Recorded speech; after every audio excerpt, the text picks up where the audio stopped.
Hello, good morning friends. మనకి మన ముఖ్యమంత్రులు ఇప్పటివరకు ఎంతమంది చేశారు, ఎవరెవరు చేశారు అనేటువంటిది ఈరోజు నేను వీడియోలో చెప్పదలుచుకున్నాను.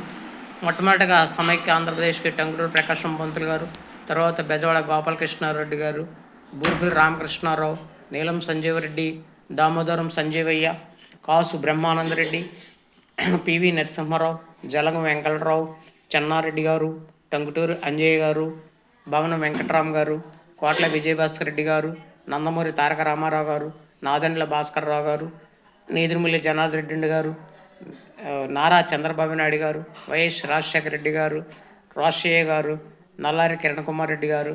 అదేవిధంగా మనకి ఆంధ్రప్రదేశ్ బైఫర్కేషన్ అయిన తర్వాత మొట్టమొదట ఆంధ్రప్రదేశ్ ముఖ్యమంత్రిగా గౌరవశ్రీ నారా చంద్రబాబు నాయుడు గారు, తర్వాత వైఎస్ జగన్మోహన్ రెడ్డి గారు, మరలా ఇప్పుడు నారా చంద్రబాబు నాయుడు గారు మనకి చీఫ్ మినిస్టర్గా చేస్తున్నారు. అదే తెలంగాణలో అయితే కేసీఆర్ గారు, తర్వాత ఇప్పుడు రేవంత్ రెడ్డి గారు. ఇవన్నీ కూడా మనకి తెలుగు రాష్ట్రాలకు ఉన్నటువంటి ముఖ్యమంత్రులు. వీటినన్నింటినీ కూడా మీరు జాగ్రత్తగా మననం చేసుకుని ప్రతి ఒక్క విద్యార్థి కూడా దీన్ని మనం గుర్తుపెట్టుకోవాలి. ఇది మన పాఠాలతో పాటు మనకు యొక్క చరిత్ర కానీ ఇవి కూడా చాలా ఇంపార్టెంట్. రేపు అన్నాక ఏదైనా కాంపిటేటివ్ ఎగ్జామ్స్కి వెళ్ళినప్పుడు ఇటువంటివి కూడా మనకి ఇచ్చేటువంటి అవకాశం ఉంది.